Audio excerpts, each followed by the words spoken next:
షాద్ నగర్ వైపు ఉన్న మన స్వర్గసీమ వెంచర్లో ప్లాట్లు కొన్న వాళ్ళంతా సంతోషంగా ఉన్నారు.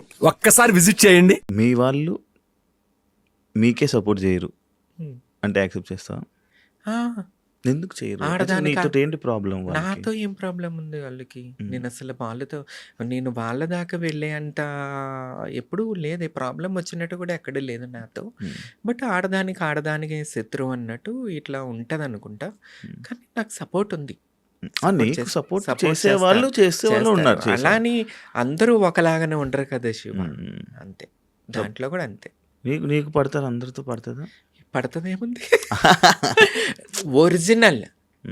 ఒరిజినల్ ఎవరైతే ఉన్నారో ట్రాన్స్జెండర్స్ కమ్యూనిటీ, ఒరిజినల్ కమ్యూనిటీ ఉందో వాళ్ళతో ఒరిజినల్ ఏంటి ఫేక్ ఏంటి నాకు అర్థం కాదు. ఈ మధ్య టీవీ షోల కోసం టీవీ షోస్ చేసుకుంటూ ట్రాన్స్పరెంట్గా ముక్కులు కోంచుకుని, పెదాలు కోంచుకొని, దవడలు కోంచుకొని, నుదురు కోంచుకొని, మొత్తం బాడీ సర్జరీ, ఫేస్ సర్జరీలు చేయించుకొని మమ్మల్ని తొక్కేయటం కోసం ఈ మధ్య ముందుకొస్తున్న వాళ్ళ గురించి నేను మాట్లాడను. ఎవరైతే మా కమ్యూనిటీ రిలేటెడ్ ఒరిజినల్ ఉన్నారో, చంద్రముఖి, వీళ్ళందరూ నాతో చాలా క్లోజ్ ఉంటారు. నేను వాళ్ళతో ఎప్పుడూ క్లోజ్ ఉంటా. ఎప్పుడు ఎవ్రీడే మాట్లాడుకుంటాం మేమంతా. నేను కలుస్తూ ఉంటారా. లాస్ట్ టైము రాజమండ్రి, భీమవరం మా కమ్యూనిటీ రిలేటెడ్ వాళ్ళతో కలుస్తూనే ఉంటాను. అందరూ సపోర్ట్గానే ఉంటారు. రీసెంట్ టైమ్స్లో ఇన్స్టాగ్రామ్ ఈ రీల్స్ ఇవన్నీ అయిపోయాక ఎక్కువ బయటకు వస్తున్నారేమో అని అనిపిస్తుంది. అంటే ఇన్ని రోజులు లేనిది ఇప్పుడు ఎందుకు అందరూ బయటకు వస్తున్నారు? అంటే సడన్గా అమ్మాయిలాగా మారడం, అమ్మాయిలకు డ్రెస్లు వేసుకోవడం, లేకపోతే అలా చేయడం, అవన్నీ ఎందుకు ఎక్కువ చేస్తున్నారు? నీకు నీకు నీకు అనిపిదా ఇప్పుడు? బాధ అనిపిస్తుంది, చాలా బాధ అనిపిస్తుంది. ఏమని చెప్తాం వీళ్ళకి? ఎందుకంటే ఇప్పుడు నేనున్నాను. నా ఈ చిన్నప్పుడు అమ్మ వాళ్ళ ఇంట్లో ఉన్నప్పుడు ఫొటోస్, ఆ లైఫ్ మాకు అసలు ఎవరికి తెలియదు కూడా. ఎప్పుడైతే మారామో అప్పటి నుంచే లైఫ్ అందరూ చూస్తూ వచ్చారు. కానీ ఈ మధ్యకాలంలో వీళ్ళు చక్కగా అందమైన పురుషుల్లాగా తిరగటం, మళ్ళీ మా చీరలా కట్టుకోవటం. ఇప్పుడు ఒక్కొక్క షోలో చూస్తున్నాం, వాళ్ళు ఆ షో వల్ల చీరలు కట్టుకుంటున్నారు, బయటకు వచ్చి అదే చీరలతో తిరుగుతూనే ఉంటున్నారు. సో దీనివల్ల ఎవరు ట్రాన్స్జెండరు, ఎవరు ఏంటనేది పబ్లిక్కి ఫుల్ కన్ఫ్యూజన్ మాత్రం వచ్చేస్తుంది ఈ సోషల్ మీడియా వల్ల. మా లాంటి వాళ్ళకి కూడా గౌరవం పాడు చేసేస్తున్నారు వీళ్ళంతా. ఎందుకంటే మేలుగా కనబడుతున్నారు, మళ్ళీ చీరలు కట్టుకుని కనబడుతున్నారు. ఇంకా వీళ్ళకి మాకు తేడా ఏం తెలుస్తుంది పబ్లిక్కి చెప్పండి? మేము పుట్టకతోనే అలా పుట్టి అలా జీవిస్తూ వచ్చిన వాళ్ళం మేము. వీళ్ళు సగం జీవితం పురుషుల్లాగా బతుకుతూ ప్యాంట్ షర్ట్లు వేసుకుని తిరిగి మళ్ళీ ఇదే జనాల ముందు సర్జరీలు చేయించుకుని చీరలు కట్టుకుని అంటే జనాలు ఏమనుకుంటారు? సమాజానికి అసలు ఏమని చెప్తాం మేము అసలు చెప్పండి? ఇది చాలా జరుగుతుంది. అసలు వాళ్ళదే పై చేయగుంది. ఈ రకంగా నిజాయితీగా, ఈ రకంగా ఒరిజినల్స్ ఉన్నారు, వాళ్ళు ఎక్కడో బతుకుతున్నారు. ఈ పురుషులు చీర కట్టుకున్న వాళ్ళు జుయి అని ఎదిగిపోతున్నారు.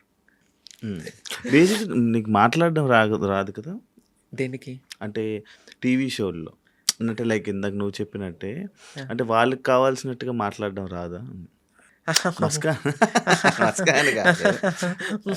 అది నాకు రాదు. అంటే అంత రఫ్గా ఉంటావు కాబట్టి. రఫ్ అంటే అది అంటే నేను చూస్తేనే భయపడేలాగా అది నా రక్తంలోనే ఉంది శివ.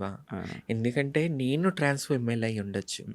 నా పెద్దనాన్నగారు సింహాద్రి సత్యనారాయణ గారు నందమూరి తారక రామారావు గారు ముఖ్యమంత్రిగా చేసినప్పుడు మా పెద్దనాన్న అవనిగడ్డ కాన్స్టిట్యున్సీ నుంచి మా పెద్దనాన్న సింహాద్రి సత్యనారాయణరావు గారు దేవాదాయ శాఖ మంత్రిగా చేశారు. తర్వాత సింహాద్రి రమేష్ గారు YCP MLA last time Avanigadda constituency. మా ఫ్యామిలీ నుంచి చూసుకుంటే, మా ఊరు నుంచి చూసుకుంటే మేమే 5-6 మెంబర్స్ పొలిటికల్గా ఉన్నాం. సో అలాంటి బ్లడ్ నాలో ఉన్నప్పుడు నేను ఎంత ట్రాన్స్ ఫీమేల్ అయినా సరే బ్లడ్ అదే కదా.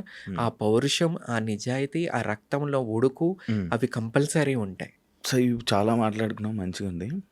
నాకు ఫ్యూచర్లో టీవీలో కనిపించాలని, అంటే నీకు మనసులో టీవీలో కనిపించాలి, తెలుగు ఆడియన్స్ని ఎంటర్టైన్ చేయాలి, ఇలాంటి కోరికలు ఉంటాయా? కంపల్సరీ ఉన్నాయి. చూడాలా? ఎప్పుడైనా శ్రీముఖికి చెప్పావా ఏమని? ఇలా నాకు ఇలా సినిమాలు కనిపించాలి, ఇలా టీవీ షోస్లో కనిపించాలి? ఇచ్చినా ఓకే, ఇవ్వకపోయినా ఓకే అన్నట్టుగా మాట్లాడతాను. అంతేగాని మనం షోస్ కావాలి, సినిమాలు కావాలని ఎవరిని కాళ్ళు పట్టుకుని బతిమలాడే తత్వం నాది కాదు. హ్మ్. సో, ఇస్తే నా కంటెంట్ వేరే లెవెల్‌లో ఉంటది మీకు తెలుసు. హ్మ్. సో, కంపల్సరీ కంటెంట్ ఇచ్చి మంచి ఎంటర్‌టైన్‌మెంట్ చేస్తాను. హ్మ్. ఫ్యూచర్ 'బిగ్ బాస్' కానీ ఎవరిని పిలిచి మళ్ళీ ఎవరిని పిలిస్తే కంపల్సరీ చేస్తాను. రీసెంట్‌గా మరి కామనర్స్ ఏమైనా తీసుకుంటారు అవి అని అన్నారు కదా! హ్మ్. ఏమనిపించింది నీకు నార్మల్‌గా కామనర్స్‌ని తీసుకొని? నాకెందుకో ఒకటే అబ్బా! హ్మ్. 'బిగ్ బాస్' అంటే నేను ఎక్కువ బాలీవుడ్‌లో ఫాలో అవుతూ వచ్చేదాన్ని. హ్మ్. హిందీ 'సల్మాన్ ఖాన్' గారు చేస్తున్నారు. ఎక్కడో మన తెలుగు వాళ్ళు తప్పు చేస్తున్నారేమో! హ్మ్. అంటే కామనర్స్‌ని తీసుకోవాలి.